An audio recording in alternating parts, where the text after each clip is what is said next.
A massive election fraud scandal in New Jersey with illegal aliens voting. I thought they told us this could never happen. Let's go. Let's go.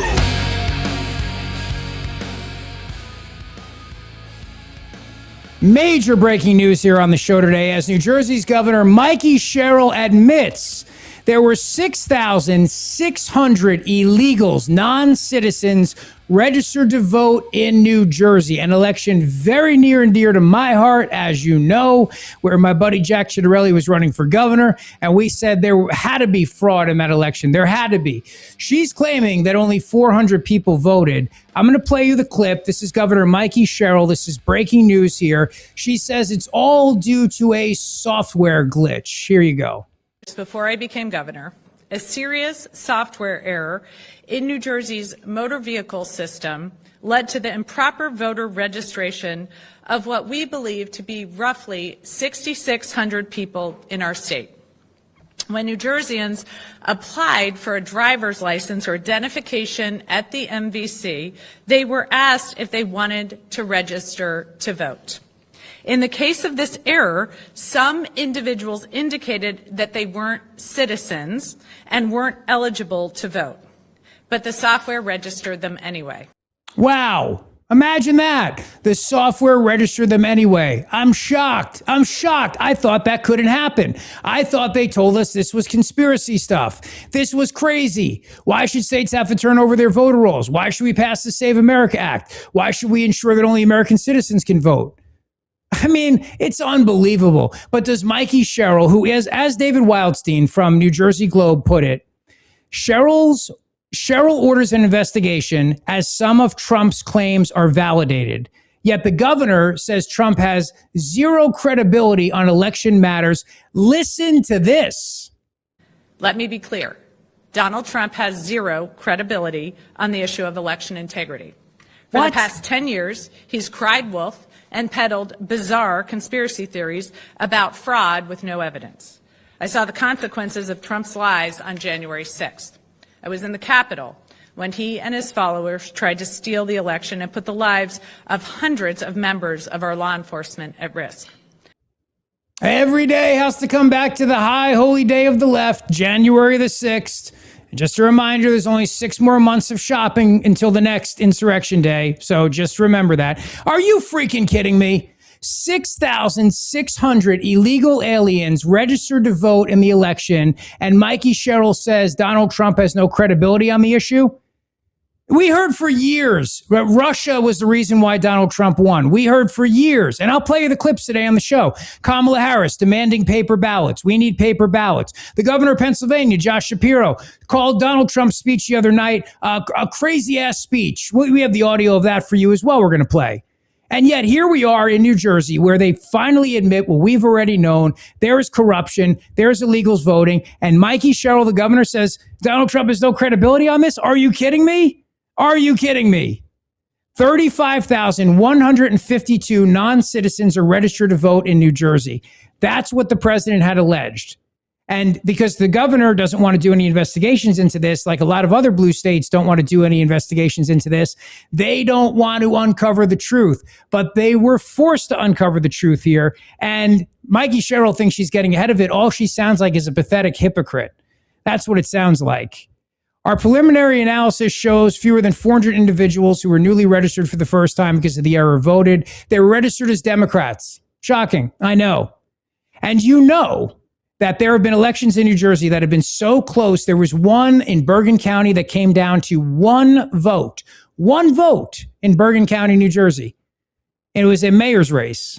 And then it went to court and they battled it out. These elections sometimes are incredibly, incredibly close. Now, this is interesting here. It says, substantial responsibility for this blunder, as David Wildstein puts it, falls on Latricia Littles Floyd, who served as acting motor vehicle chief administrator during the period when the faulty registrations occurred. His Royal Rugness, King Philip the Unaccountable, Murphy, appointed Littles Floyd after Sue Fulton left the agency to take a post in the Biden administration. So absolutely 100% a DEI hire, a moron who didn't know what the hell she was doing. Littles Floyd played a major role in the disenfranchisement of multiple U.S. citizens. who were temporarily removed from the voter rolls due to a separate MVC error. She consistently resisted efforts to correct that problem. It remains unclear whether Littles Floyd or senior officials in the Murphy administration knew about the software error. Sherrill is expected to hold any current MVC employees involved in the failure accountable. I am appalled by the reckless failures that allowed this to happen and the lack of transparency shown by those in charge at the time. This failure didn't occur under my watch, but accountability starts now. And then she goes on to criticize Trump, saying he's weaponizing elections for political gain. He's trying to fix the problem so that my vote as a New Jersey resident, as a citizen, counts, so that my vote is not completely disregarded over to illegal aliens. This is insane. Insane. Well, it's going to tie into a lot of what we get into this afternoon. I want to remind you of the time that Democrats screamed about Russia and and Kamala Harris screamed about paper ballots. Loved them. Loved paper ballots. I'm going to remind you of the time that Democrats have been trashing Donald Trump over his idea that we need election security. But I'm very happy. There's a big win. I have been warning about the surveillance state. I have been warning about how AI can take over our lives and spy on us at every turn. And you see what happens when you turn over to the machines, how things like this can happen, allowing illegal aliens to vote, which is why we're so worried about our election security. So then why is it we're putting up cameras everywhere, cameras to spy on us at every turn, and use artificial intelligence to track our movements, listen to our conversations, and be able to give the government all this data on us? What are we thinking here? But there's some good news regarding a major win. Now, I talked about Flock a lot in yesterday's podcast, and I don't know if that's the reason why many of you did not get it. But for some reason, today, I've got multiple notes from people saying, where's your podcast from yesterday? Some people like to listen to it in the morning. We publish it in the afternoon. It's up to you, subscribe to it. Rich Zeoli podcast, not the Rich Zeoli show. That is an old thing, so ignore that. Rich Zeoli podcast. But I had some people say to me, where is it? And I don't know where it is. And our numbers show that it's not being downloaded to the extent that it normally would be downloaded. And I don't know if it's because I spent an entire segment going after this company, Flock. And I don't know what AI monsters might be suppressing me. I don't know. Honestly, I really don't, but I'm a very superstitious man. And I just find stuff like that to be kind of coincidental. You know what I mean? It's like I trash Flock, which is this system of cameras that's being used by law enforcement, which started out as license plate readers so that meter maids can make more money. Towns and cities can make more fazools. Go by, read all the license plates, generate more tickets, generate more revenue, pay for the cameras tenfold. You know what I mean? Now it's expanding to facial recognition, being used in public places, recording people, and recording what you're saying in public, or at least that's what they were going to do. A big victory for freedom and a big, big victory for the First Amendment, in my opinion, is that according to the Electronic Frontier Foundation, Flock ends their rollout of audio distress detection of human voices. Now, originally this started as, and so they had this in Camden too, and some other cities, maybe Philly, I don't know, they would have gunshot detectors. So if they'd hear a gunshot go off, they would use it and then they'd alert the police to a gunshot. And you go, okay, that makes sense, right? I mean, gunshot, you want to go after guns. But then Flock said, well, we can also listen for what people are saying. Like, you know how that smart speaker in your room, which, by the way, if you tell that smart speaker to play the Rich Zeoli podcast, it gives you the wrong thing, just so you know. I just want you to know that. It gives you the old Rich Zeoli show. It's annoying. But you know how it's always listening? Your phone's always listening. You'll be talking about a product, and all of a sudden you get an advertisement for it. You're like, that's so weird. How did that happen? It's because you're being spied on by every device around you. So the government now wants to put up all these cameras around, and they're going to spy on you and listen to what you're saying, all under the guise of, well, if we hear something that sounds like distress, we'll come running and we'll come and save you. And the Electronic Frontier Foundation pointed out that they don't need a warrant to do it. That, to me, was a huge, huge red flag right there. Our findings suggest that the absence of a warrant requirement has fostered a culture of unrestricted access to sensitive location data, allowing agencies to leverage that data beyond the scope of specific criminal investigations. And they have a study they did at the Electronic Frontier Foundation, more license plate reader mission creep, school residency verification, background checks, and noise complaints. So what started as a license plate reader has now jumped into this area where basically it's monitoring everything, including extremely low-level investigations. And they're using this to conduct surveillance on people without a warrant. In fact, a motorcyclist was even targeted for simply holding a cell phone while riding. And they use the cameras for that. So this is why I always tell you we have to be incredibly cautious about all this technology. And it scares the crap out of me because it can be so easily abused. Like, for example, with background checks. Jefferson County Sheriff's Office in Missouri ran 6 searches across 2,853 networks documenting employment in the reason field using these cameras. Little Elm Police Department in Texas ran 10 searches across 6,306 networks documenting employment in the reason field. And it goes on and on. Illinois, they used 6,000 networks, Mississippi, documenting employment background. And that's a way that they can use this to be able to spy on people and figure out what these people are doing and what they're saying and where they're going. And a lot of times this is just being completely abused and there's no warrant requirement for it. And here's the other issue too. They're now using it to figure out whether or not you should get a concealed weapons permit. Yes. Now, think about this for a second.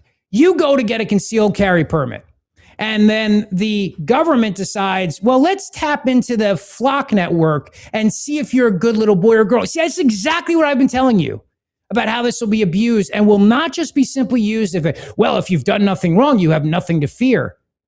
So you have a Second Amendment right to get a gun. And there's a big victory in that, which I'll talk about as well, in New Jersey, where unanimous court just shot down restrictions on what are known as, quote unquote, assault weapons. But I'll get into that. You go to get a gun. And then they go into the system and they start monitoring and looking at you and spying on you and seeing if you're a good little boy or girl or not, as they decide whether or not they should be able to they should bestow upon you a concealed weapons permit. You're a law-abiding citizen. You've done nothing wrong. You have no outstanding warrants against your arrest or anything else that would preclude you from having a gun. But that doesn't matter because in places like San Bernardino, California, they use Flock to check whether or not somebody's being good as they make their determination for concealed weapons permits.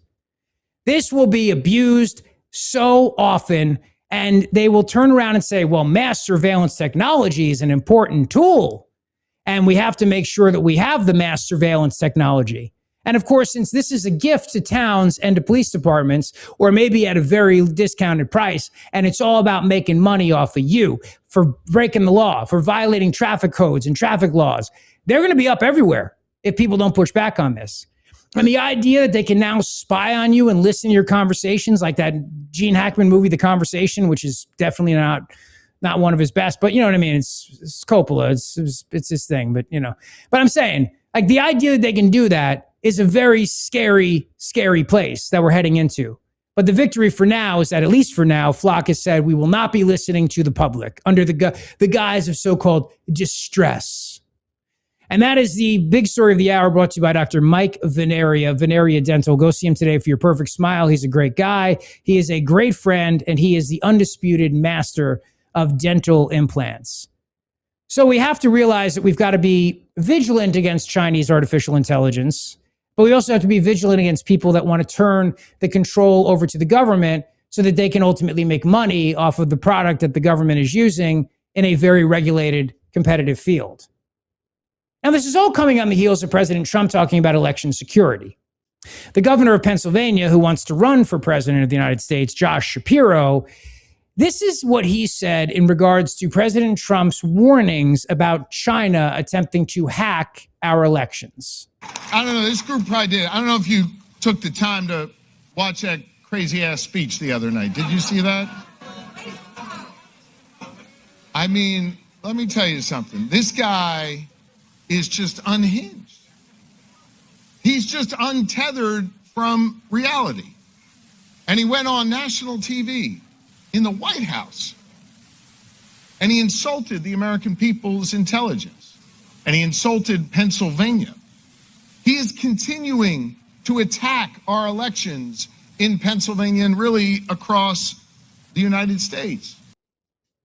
Now, you might say to yourself, Josh, do you have to curse? Yes, you do. If you want to run for president now, you got to drop some curse words. You got to do it. It's like the law now. You can't just go out there and just say, did you listen to that speech? No, you got to say crazy ass speech. Like it's their Trumpian cover band light that they do. And it doesn't work for them, I don't think. Like when you look at Josh Shapiro, Jared, do you say to yourself, there's a guy that walks around going, that's a crazy ass shirt. That's a crazy ass, you know what I'm saying? I do think that I don't mind cursing if it feels authentic, but I think it's a terrible stand-in for authenticity. Like, hey, I don't know how to show that I'm authentic. It's like, oh, well, let me just drop an F-bomb and that'll show everybody that I'm one of the boys. It's like, no, it's not a stand-in. It's a no. And did you find that to be authentic, the governor's use of a curse word? It's when they pause before, which he kind of does. Did you hear that president's crazy ass speech? You're like, okay, so that's forced. You know, it's just not just rolling, right? Yeah, I know. That's the tell. The pause is the tell. You're right. It's the pause. Every time. Every time. See, he's got the good ear for that. Everybody's got a tell. Everybody's got their tell. So I'm just saying. I don't know. This group probably did. I don't know if you took the time to watch that crazy ass speech the other night. Did you see that? There it is. See? Watch that. ... Wait for it. Beat. Boom. I actually think this one is, he's pausing the whole time as a, oh, am I going to say crazy ass? Am I going to say crazy? Like, I think he's debating the entirety of that clip. Like, what is he going to, am I going full Democrat or am I going to like be the moderate, you know? I don't know. This group probably did. I don't know if you took the time to watch that crazy ass speech the other night. Did you see that? Yeah. And then he's like, then he kind of gauges the room's reaction. Like, I don't know. Did that go over? I don't know. More? I don't know. But they all do it nowadays. I mean, Gavin Newsom does it. They all do it because they don't know how to be Trump, so they try to do that, and it's annoying. It's really childish, and you expect better of these people, but again, they just don't know what to do. So there's a little supercut that Tom Elliott put out of Democrats. Now that we know what we know about China, the 2020 election, a little supercut of Democrats who were on the airwaves over all these years, and here's what they've been saying. 2020 election, the most secure in American history. Most secure election in American history. The most secure in American history. Most secure election in American history. Most secure election in American history. The most secure in American history. Most secure election in American history. The safest, the most secure election we've ever seen. Cleanest election, the safest election, the most secure election ever run. Most secure election in American history. The most secure election in American history. The most secure in history. What's the most secure election ever? The most secure election in American history. Let's just be clear. This is the most secure election in American history. The most secure in U.S. history. This, in fact, was the most secure election yet. This was the most secure election in history. The most secure or the most secure election in American history. The most secure election in history. Most secure election. All right, you get the point. We could do this. Goes on for quite some time. Many people have said the most secure election in American history. But right before that election, they were also talking about using paper ballots to make sure that Russia couldn't hack our election. In 2019, Kamala Harris ran on getting rid. And don't you love, by the way, how they all say the same exact thing? And Jared, did you also notice too, like if they didn't get it, if they didn't nail it, they would go back and kind of restate it? You had to say it right. Yep. Yeah. So like the most secure election ever in American history, like the most secure election in a long time in American history. It's like, whoa, gotta make sure I say it right. So most secure, I'm being told in American history, most secure in American. So sorry. Most secure election in history in American history. Yeah, I got the most secure most secure in. Just say most. Don't say the. Say most secure in. You got to emphasize the American history part, okay? American history. Say that. The most secure in American history. Nailed it. In 2019, Kamala Harris ran on getting rid of U.S. voting machines in favor of paper ballots. The best and most secure way to conduct elections, paper ballots. Because the way that I say it, kind of half joking, Russia can't hack a piece of paper. And we have a bill that basically would require states to upgrade their elections infrastructure, because guess what? Going like Back to the Future, best and smartest way to conduct voting, paper ballots. Paper ballots. I joke and I say, paper ballots, because Russia can't hack a piece of paper. The most secure way to vote? Paper. You're right. And give me a cackle. And so this is great. Now, it would be great if the Republican leader would put these bills on the floor for a vote. Yeah, well, I'm just saying. Give me a cackle. Toss me a salad. She went on The View and cackled about paper ballots. She loved paper ballots, Venn diagrams, and electric school buses more than anything. She loved these things. In fact, if you go to Kamala Harris's house, you'll find, well, first of all, a fully stocked liquor cabinet. Not because she doesn't drink, but because it's just restocked daily. It's just, you know what I mean? It's like a hotel bar. That makes sense. Yeah. Around 10 a.m., they come in with the delivery guy, and he just takes out pulls down the bottle, put the new one up. They know my name. Hey, Chuck, how are the kids? Yeah, they're good. Okay, all right. Case of wine. May want to go easy on the Buffalo Trace. It's getting a little bit hard to get. And this is the fourth time this week we've had to completely replace the bottle. So, just saying. And get my allocation. Looking out for you. So Could I interest you in a Whistle Pig Rye? No? I got to say, I think she's more of the like 2-liter Vendage, like grocery store wine, right? Like the one that comes in the, the Carlos Rossi. She seems like a quantity over quality person to me. But also, I'm sure she's got a lot of money, so I'm probably wrong about that. Well, she probably has a box of wine in her house.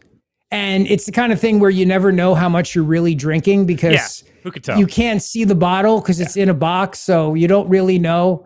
And if you just don't count the cups, you know what I mean? You're just like, she's got one of those. It's our little secret. Huge wine glass. She's like, it's my first glass of the day. It's like 17 ounces. Up this entire thing with red wine. Okay, first one. I'm having one. I'm having one today. She went on The View after having 3 and cackled about paper ballots. And you said something I have been saying forever and ever, and I'm going to say 45 seconds. You've been saying that it's time for us to go back to paper ballots. Why? Because Russia can't hack a piece of paper. There you go. There you go. Senator Kamala Harris. There you go. Russia can't hack a piece of paper. Got it? Hey, we're going to be live at the Grand Hotel of Cape May, New Jersey, Friday, August 7th, just a couple weeks from now. Are you coming? You going to hang? We're going to have a great time. Cape May is beautiful this time of year, and the Grand Hotel is my happy place. And live shows are a blast. We're going to kick things off at 3 p.m. sharp, Friday, August 7th. You do not need a ticket. You don't need a reservation. Just come to the show. You'll see a lot of your friends. You'll make new friends. The bar will be flowing. It's going to be a great, great time. The bar is going to be flowing like Kamala Harris's home bar. It's going to be amazing. And I want to see you there. And the Grand Hotel has amazing specials going into this fall. When you make it a September to remember, you're going to get great discounts on your getaway and resort credits as well. All you got to do is go to grandhotelcapemay.com, make your reservation, but you got to book direct with them. And if you're thinking about an event, now that we're getting close to the holidays and the beautiful fall season, because fall is the best time to be in Cape May, the Grand is the perfect place to host a wedding. In fact, it was named at one point South Jersey's best beachfront wedding destination. And my friend Caitlin will help you plan the event of your dreams. They've got beautiful ballrooms for weddings, banquets, baby showers, bridal showers, family reunions, corporate events, and so much more. So reach out to them today for your reservations for this coming fall and also to plan your dream event. And mark down Friday, August 7th. August 7th. I want to see you there, 3 p.m. sharp. Or whenever you can make it. grandhotelcapemay.com.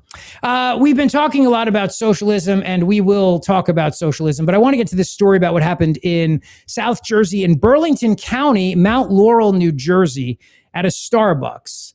Couple ICE agents tried to stop for coffee. I don't know if they were getting iced coffee or what. I don't know why those guys would go to Starbucks, and there are definitely different options.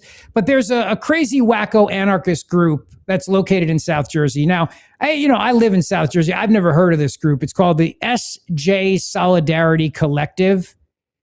So we have the video that they posted to their Facebook page. And these guys are in Starbucks. They are not wearing uniforms. They are plainclothes ICE agents, and they're just minding their own business. They wind up chasing them out into the parking lot, filming at them and screaming at them. One of the guys is black, I think. One of the guys is white. They didn't do anything. They didn't harass anybody. They were just trying to get a, drink of coffee, just a little coffee, overpriced, burnt coffee at Starbucks. But this is the interaction. Take a listen. Separate families, disgusting. No, shameful. Shame on these You should be ashamed of yourselves. You should not be comfortable. Should be ashamed. Shame. You should be ashamed of yourselves. You should be. How can you? I shame How on you. dare you? How dare you? Shame. ICE! Abolish. ICE! Abolish. Shame! Do you not have a family? I just want to know, do you not have a family? You are ashamed. How many Do you have go you home and kidnapped? kiss your wife? How many people have you kidnapped? You kiss your child? How dare you? How dare you? How dare you? How dare you? How dare you? These are the most annoying people in the world. Please don't change. Please don't turn it off. I know. How imagine what these officers are thinking. Like, they're in a car and, well, I'm not a big fan of ICE agents, ramming people with their vehicles. I feel like at this moment it would be completely justified. Do we know that they're ICE? This is not just two guys in a Durango? We don't necessarily know if they're ICE. I mean, that's the thing. They're in a black, unmarked vehicle. Wagoneer, they could right. be ICE. They could be like local cops. They could be guys just in a black car. Like, have we got to that place now that if you see people get out of a black vehicle, you just assume that they're ICE agents and just start harassing them in public and screaming at them? Is that where we are as a society? And in the article from NJ.com, they say the employees tried to diffuse the situation. I didn't hear or see any of the employees try to diffuse that situation. Did you? just by standing there and not encouraging it, I guess. I mean, here, these are the employees. Like, they're just, okay. No. Hey, listen, I'm working on Brian's iced macchiato latte, so I can't, what am I going to, can't really do anything. I got an online order, guys. It's pretty big. You're wearing jeans and a black t-shirt. You're obviously an ICE. So, I can't, what am I going to stop this? Yeah. Okay. You're wearing jeans and a black t-shirt, which means you're not a golfer. So you got out of a black vehicle. You're obviously ICE. All right. So now we're going to ruin your day, harass you, and try to go viral. It reminds me of something they use in war. They say of military age, like a male of military age. This is like, what if two dudes get out of a Durango in the middle of the afternoon? There's nothing else they can. By the way, great job. That's definitely what I want, is a sleepy ICE agent who's now pissed off. I'm sure that's a much better scenario for the rest of the world. Versus one who had just a little bit of caffeine, was in a good mood, and went about his day. Yeah, a nice little sweet treat at now Starbucks. He's cranky, probably has a headache, and he just got yelled at, and now he can't get overpriced coffee. So he's got to go to Wawa. Actually, they did him a favor yesterday, because yesterday was free coffee day at Wawa. Was it? Oh, I didn't hear it. It was. Yeah. Can I also say, though, like, those two dudes might just as easily be going back to their IT job. Like, they're like, you know what I mean? Like, you ruin somebody's day. It might not be, an illegal who's getting hassled today, but somebody somewhere is not getting their IT ticket at, whatever Johnson & Johnson fixed. It literally says in the article, assumed ICE agents, assumed. The men, one wearing jeans and a polo shirt and the other jeans and a t-shirt, do not respond. Neither wears ICE gear or a visible badge, though a U.S. Customs and Immigration Services field office sits nearby on Fellowship Road in Mount Laurel, New Jersey. So there's an office nearby. So therefore, they may work there. They may be ICE. They may also work in the area. They may have nothing to do with that.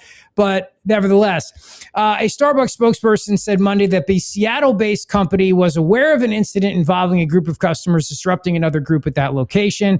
She said she did not know whether the men targeted were ICE agents.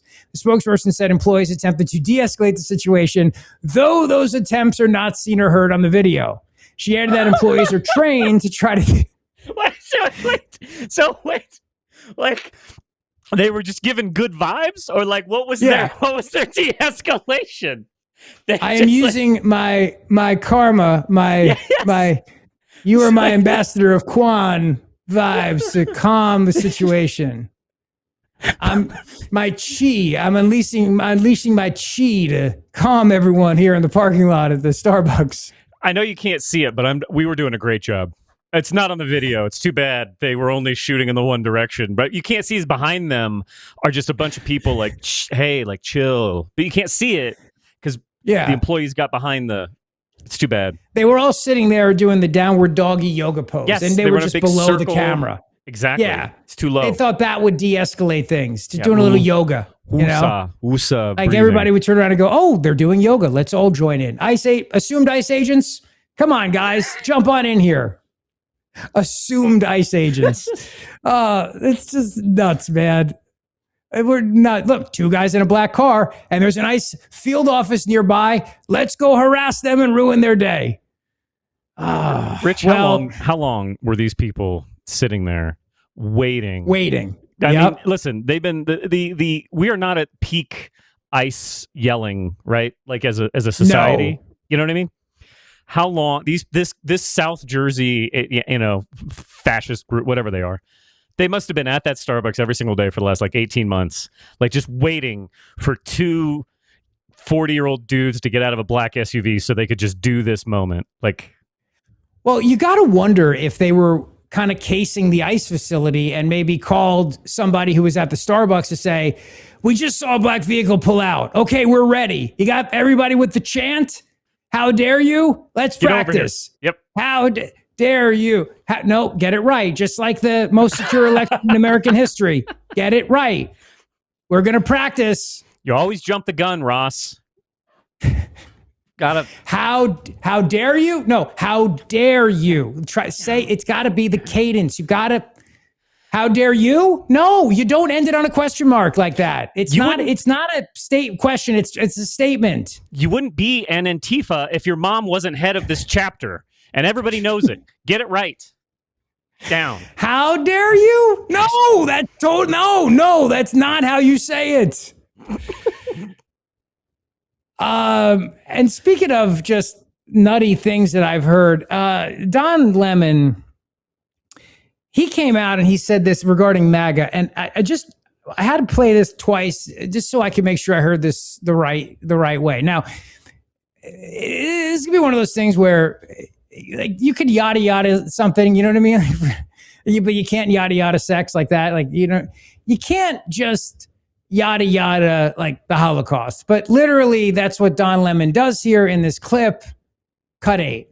You think that once Donald Trump is gone, it's the end of MAGA? I don't know if it's the end of that sort of attitude. I mean, the MAGA is the closest thing to the modern version of a Nazi party. This is America's version. It's the closest thing without the Holocaust and all that stuff. That sort of mindset. That's what MAGA is, because most intelligent people, without the Holocaust and all that when they stuff, get new information, and if that information is negative or not factual, then they change their minds. They go, "Oh, well, I wish I had known better, and now that I have this information, then I can readjust." No matter what you. All right, thank you. That is just amazing to me. Without the Holocaust and all that stuff, they're just like the Nazis. Without the genocide of 6 million Jews, and without that and all the other stuff, they're just like them. Like, you can't just do that. You can't say a group's like that, but leave out the biggest genocide. Like, you can't. You don't get to do that. Don Lemon gets to do that. Without the Holocaust and all that stuff, all that stuff, the conquering of Europe and, the killing people, invading nations. It's like 18 million people were killed in the camps, 6 million are Jews, which is 12 million other people, all that stuff. Yeah. You're one of 12 million people and you're part of all that stuff. You're the gypsies and gays, all that and stuff, dissidents, and all that the stuff. Eugenics, the experiments on children. No. You're the et cetera at the end of Don Lemon's World War II analysis. ...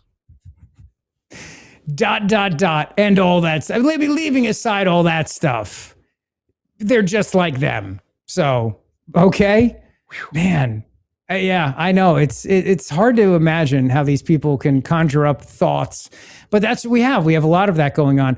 There is though this battle, as you know, between the socialists and the commies. And you remember how I told you got to curse if you want to be part of the cool kids club. Like you got to curse. Well, David Hogg, who has somehow made a name for himself after that school shooting. He's been out there. He's the vice chair of the Democrat National Committee.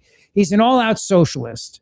Now, he's the vice chair of the Democrat National Committee, which means he is a party leader, okay? And he's out there. I'm going to give you an earmuffs warning on this one. It's an F-word drop, so kids. But he's applauding the rise of the socialists and taking over the party, the very party that he is the vice chair of. Do we want a party that is old, rich, and out of touch? Or do we want a party led by young people like Melot and Zoran? Do we want a party that's led by cowards or a party that's led by truly courageous leaders who, when they are voting, ask themselves, well, which special interest is this going to piss off? Because I really don't want AIPAC to spend $1 million against me in my primary, or for Lockheed Martin to not give me my $5,000 corporate PAC check, but instead ask themselves, what is the right fucking thing to do? Oh, you dropped the F-bomb, you tough guy. Oh, so you're saying he was removed as vice chair? So that's an old caption, Jared? I think because he was getting into it, right? He went on Bill Maher and he was like causing waves. Yeah. And then ironically, the only reason I remember that story is the DNC was like, we want to review how we voted on our vice chair because we think there's a chance that he's not actually our vice chair. And then they did a recount and found that he wasn't the vice chair in the most like Democrat way possible. It's the only reason I remember that story. But I'm pretty sure they fixed that. Well, then they made a good choice. But at least he was using English, which is what you can say which more than you can say for a lot of these people, because they don't speak like normal human beings. Here's Democrat nominee Malat Kiros admitting the goal is to build a new world order. Now, I want to caution you before I play this. You should probably get some Starbucks. You should probably get some caffeine and caffeinate yourself, because it's this is why they're losing. And I'm playing this because as much as you talk about gas prices in the midterms and you think as long as they run candidates like this, I'm pretty confident the Republicans have a pretty decent shot of maintaining the majority. I really believe that. As long as candidates like Malat Kiros speaks and all these other wackos, I think the Republicans have a good shot of hanging on to the majority. So I'm going to be a little optimistic, and I want them to keep talking. I think it's particularly important, not just for our community in Tigray, but communities of the global South, period, right? There's a certain reckoning that we are going to have with the global world order as it exists today, and the way that it fundamentally will have to shift going forward, right? The responsibility that we have as Americans, the recognition that is going to be required of us, of the exploitative and extractive nature that we play on the global scale, on the global stage, is only going to be challenged if we are getting represented by people who understand that on a fundamental level, right? And that means getting more immigrants into office. That means getting more people who have heritage in the global South into office, because that's where those decisions are made specifically. Yeah, there you go. Saying it out loud. Finally, at the end, after all, you used the big words that I had to look up. Then you got to the part you're talking about. That's Denver, Colorado, by the way. So you finally got there. You want more immigrants in office. You want more people who aren't American in office. That's how you change the global world. Okay, now I got it. Because at first when you were talking, I didn't know what the hell you were saying. I didn't get, and I was tuning out like the guy on stage was. Did you see that guy who's interviewing her? If you're watching on YouTube, youtube.com/@Rich Zeoli show, even the moderator at one point starts looking around the room like, is anybody following this crazy woman? Like anybody, like this should whack. Anybody? No? But he just kind of lets it go, which is probably smart on him. And then there's AOC, who did you see him look away? Like he's like, yeah, this is crazy. This chick's whack. AOC dismissing attempts by Republicans to use socialists. So now the new thing you're going to start hearing is, oh, You guys are taking a playbook out of the 1950s. I already had somebody comment on one of our social media clips yesterday. You're doing the 1950s commie scare again. That's what you're doing. Oh, this is just like that other time that you decided to start rooting out commies. And you see, that was a very different time in American history, and many innocent Americans had their lives destroyed for no very good reason whatsoever. And we're not trying to destroy anybody here or have them lose their jobs. We're just simply trying to point out to you what they're saying. That's it. We're pointing out what their positions are. They're socialist, communist positions. That's it. Not trying to get them blacklisted from Hollywood. Not trying to get them blacklisted from corporate America. Just don't want them elected to office. Not that hard. Just not that hard. We're not going through like McCarthy and trying to make sure that people can't work. We just don't want them serving in Congress and the Senate and the White House. And it's their idea. Like, I don't think that's not that crazy. And by the way, it's their ideas. We're not putting words in their mouth. So somebody has to walk around all day not being able to say what they really believe about stuff. Like, they're grabbing every microphone they can find to scream about socialism and communism every chance they get. Okay, not in defense of McCarthyism, but also at that period in time, weren't the Russians actually trying to infiltrate the United States and remove secrets from the United States, which is how they got access to the atom bomb? Like, it was like, oh, I remember this. This is just like when you were afraid of the communists. It was like when they were actively trying to undo the United States of America. Yeah, that time. I remember that. Right, like when they snuck into Los Alamos and spied on us and stole the secrets of the atomic bomb, like that. Yeah, just like that. Yeah, just like that. This isn't the movie. What was that guy? Trumbo? Is that who Bryan Cranston played? The Hollywood actor who had a hideout? We're not talking about that. These are people going, is that a microphone? Can I grab it and scream for socialism, please? Can I borrow that? It's like some little kid's got a karaoke machine, and then there's AOC running over and being like, I need to grab this. We need free rent and free ice cream. Okay, thank you, little girl. Like, they're the ones doing it. There's reports there's a microphone near the Capitol building. No one is talking about socialism on it. AOC closest perimeter. Just get out of the way! Out of the way! Let me grab that. We need free rent. Yay! Who's with me? Like, we're not, these people are not like having to hide out in dark corners afraid to say what's on their mind. You can't get them to shut up about socialism and communism. Every chance you get, they're talking about how great it is in Norway and Scandinavia, which they get wrong, by the way, as I will share with you in just a moment. But here's AOC dismissing this as just attempts by Republicans trying to divide by using the S word.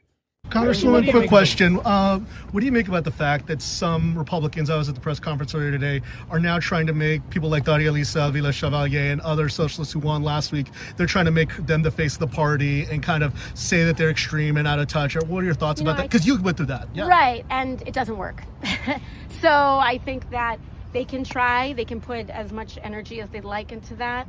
I think that, the year I won, we also picked up 40 Democratic seats in the House, and that included in a large terrain of swing districts.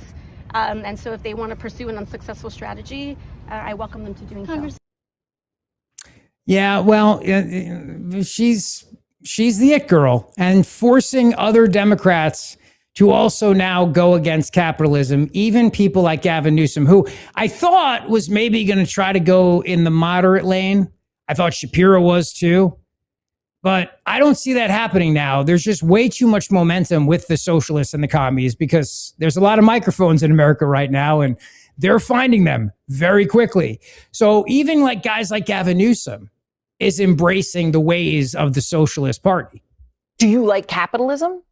No, I have many critiques of capitalism. Capitalism as we know it doesn't work. Capitalism isn't, to me, it's an ideology of capital. And to me, that ideology is not sustainable and cannot be redeemed.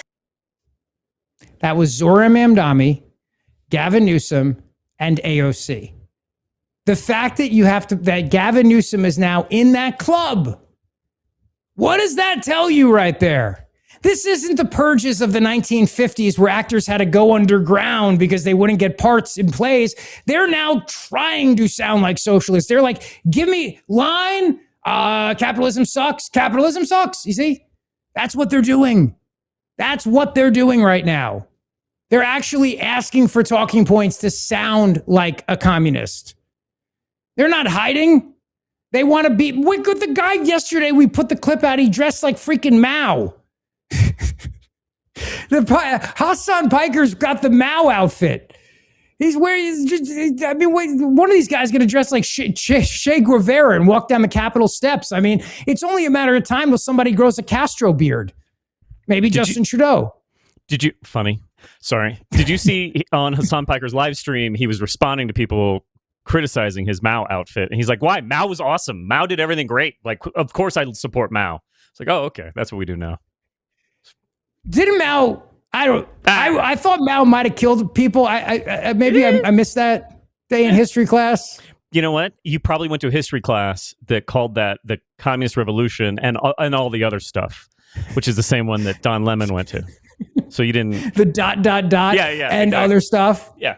The atrocities of Mao Zedong and other stuff. And a bunch of other stuff. You know, today we're going to watch a movie. The Killing Fields? No. Last King of Scotland? No.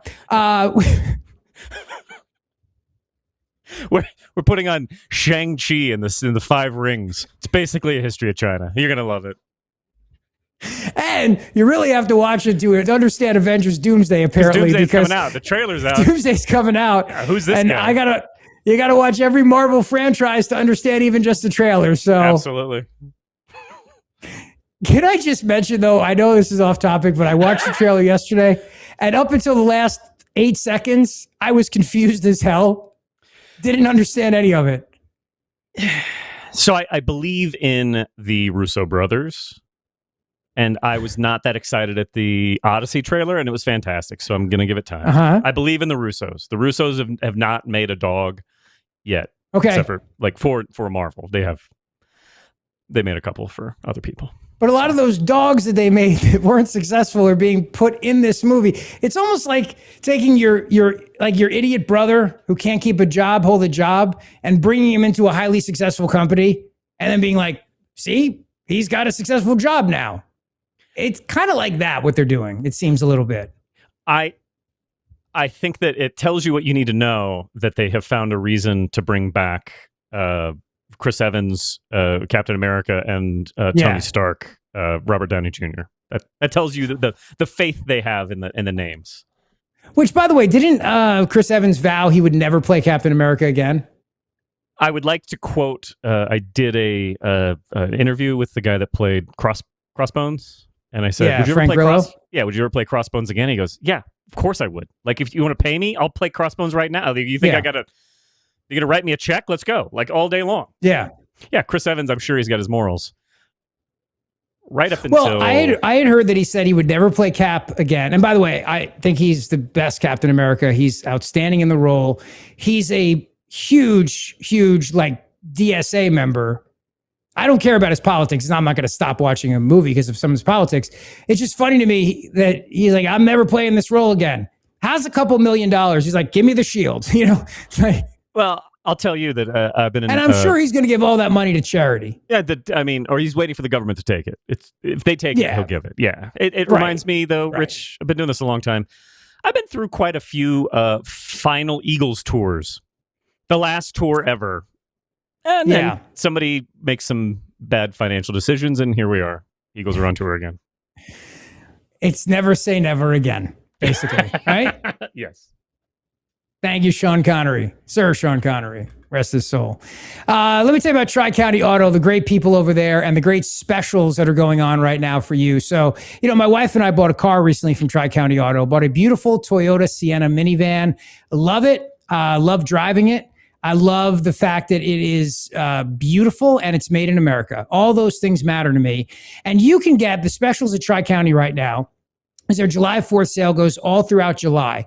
Get up to 20% off a new Ram 1500 2026 model, 10-year, 100,000-mile warranty. That is an amazing warranty. Or at least a new 2026 Jeep Grand Cherokee Altitude X for just $398 a month. And the fireworks aren't just in the sky. They're on the lot this July at Tri-County Toyota. Get explosive savings like a new 2026 Toyota Tundra with 2.99% APR financing. Don't wait for the finale. These deals go boom and then they're gone. Come and find bigger deals and better value. Shop online today at tricounty.com or stop by during their Make This the Summer event. Get your next Jeep or Toyota, the pride of driving American, and knowing that you're buying from the official car sponsor of the Rich Zeoli podcast and show, and the Krieger family loves our veterans and supports the Travis Manion Foundation, even donating a beautiful white Jeep Wrangler to the Travis Manion Foundation for the use of their veterans programs. So go see them today, tricounty.com.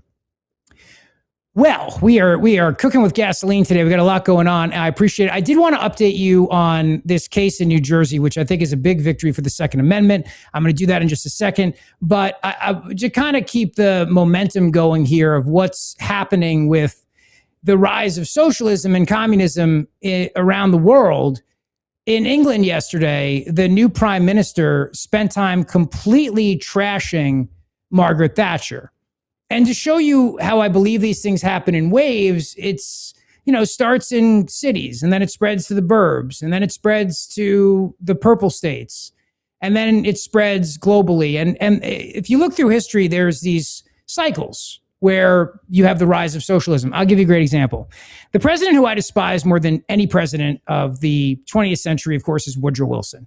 I think he's the worst president ever, and for two-term president, and he's the worst. He was a socialist, but at the time, socialism had a bad rap in Europe. It had started to sweep through Europe, and so he changed it to progressive. That's different from the Teddy Roosevelt progressives. Anyway, Woodrow Wilson, the progressives, and they started this whole thing, and it's back. And it never really went away, though, because as I've told you many times, if you're a listener of mine, if you've been with me since day one, you know this.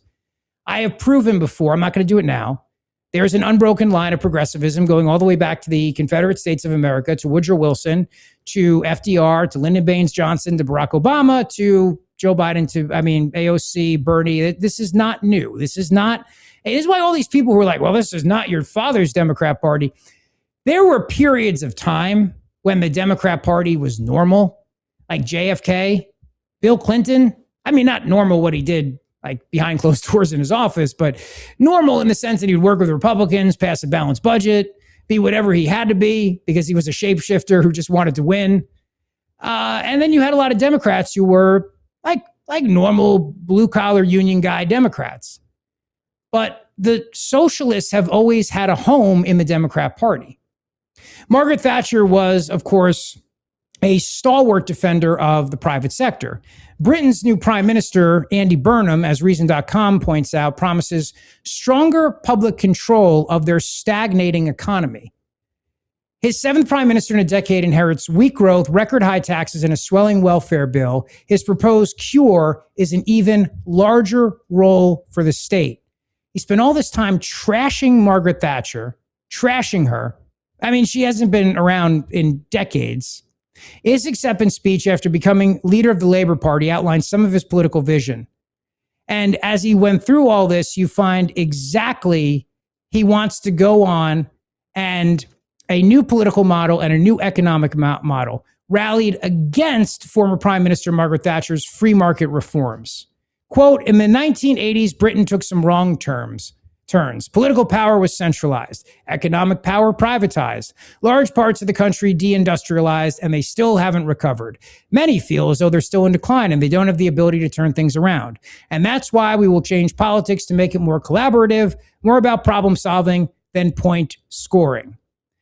I asked a friend of mine whose husband is British, and I asked her what her husband thought of all this. And this is what she said to me. She said, he's saying he's going to the UK, bring the UK back to the 1970s. That was a very dark period in Britain's history where economically we were here on our knees. Union leaders were literally dictating policy to the Labour prime minister, and strikes were out of control, particularly in utilities and a huge auto manufacturer, all of which were nationalized industries. Utility workers would go out on strike for 25% pay raises and get them. My first mortgage in 1977 was 14.5%. It was an absolute disaster. That was what ushered in Thatcher, who saved the UK economy. So it does not bode well. He's talking about nationalizing industries, at which point the unions will be out of control. The auto manufacturer, by the way, was Austin Rover, which was driven to insolvency by union demands and repetitive strikes. The company that built the Mini, the MG, and 6 other brands which were sold around the world no longer exists. Here's Stuart Varney commenting on what this guy is going to do to the UK. Margaret Thatcher, the British Prime Minister who rescued the British economy from the Socialists. Well, the Brits have just installed a new Prime Minister who promises to reverse all that Thatcher achieved. This is a remarkable story about political chaos. Last month, Andy Burnham was the mayor of Greater Manchester. That's it. He was little known outside the north of England. But he was popular, and reigning Prime Minister Keir Starmer was not. In fact, by late June, Starmer had lost the support of his party. He was forced out. But the Labour Party didn't have a successor handy, so they hurriedly put Burnham into Parliament and made him party leader by acclaim. No vote. It was like the anointing of Kamala Harris by party bigwigs. No vote, no debate. Now we find what Burnham stands for, and it's not encouraging. He wants to go back to government ownership of key industries. That's not good. In the 1970s, the British government ran the airlines, most car manufacturing, trains, utilities, electricity production, coal mining. It was an economic disaster. And then Margaret Thatcher arrived. She was passionate about free markets and free people. She won 3 consecutive general elections. She revived the British economy. You have to shake your head at a politician who tries to reverse that kind of legacy. Socialism is not going to relieve poverty. It'll not build millions of new homes. It won't unleash talent or encourage entrepreneurs. Right now in Britain, 613,000 young men and women aged 16 to 24 are not working, and they're not in school. They're not doing anything. Burnham won't solve that problem with handouts and welfare. The Brits need growth, but they seem to have forgotten how to get it. Britain's going backwards. The new Prime Minister seems to have a hankering for the good old days of the 1970s. Oh, dear. But, you know, it goes to the point we've been talking about, which is that a lot of young people don't realize the problems of socialism and all that stuff, ... So they don't think about it. So they're like, oh, this sounds great. And of course, they keep bringing up countries like Scandinavia, and they keep getting it wrong. They keep saying that, oh, well, you know, they have socialism in Europe, European-style socialism, and they keep getting it wrong. Democrats, socialists keep getting Scandinavia wrong. Real quick, I'll play this clip for you. Wall Street Journal put this out, showing how, once again, the Democrats are lying when they say that socialism is actually working in Europe. America's democratic socialists are obsessed with the Nordic model. Universal health care, big welfare states, all sold with Instagram-worthy aesthetics. The only problem?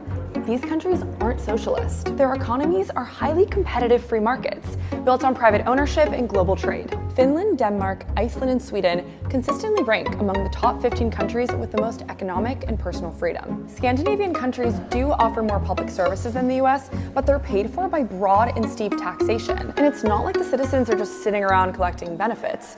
In Norway, labor force participation is higher than it is in the US. Yes, these countries have lower levels of crime and economic inequality and higher levels of public trust, but they're ethnically and culturally homogenous and so much smaller than America. The population of the New York City metro area is 4 times the size of the entire country of Norway. We're comparing apples to oranges.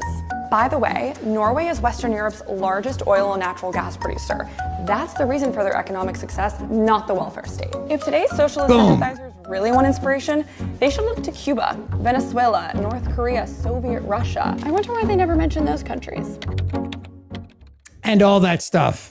All right, real quick, in New Jersey, a big win for the Second Amendment, a unanimous decision shooting down bans on so-called assault firearms. It violates the Second Amendment, and a big win for the Association of New Jersey Rifle and Pistol Clubs. This decision is a big win for the Second Amendment. It'll still go on through the courts, but I wanted to give you that hope that, yes, some common sense prevailed in the courts. Have a great rest of your day today. Enjoy it. Thank you for subscribing to the Rich Zeoli podcast. Leave us a review, would you? Have a great day. Thank you. Let's go.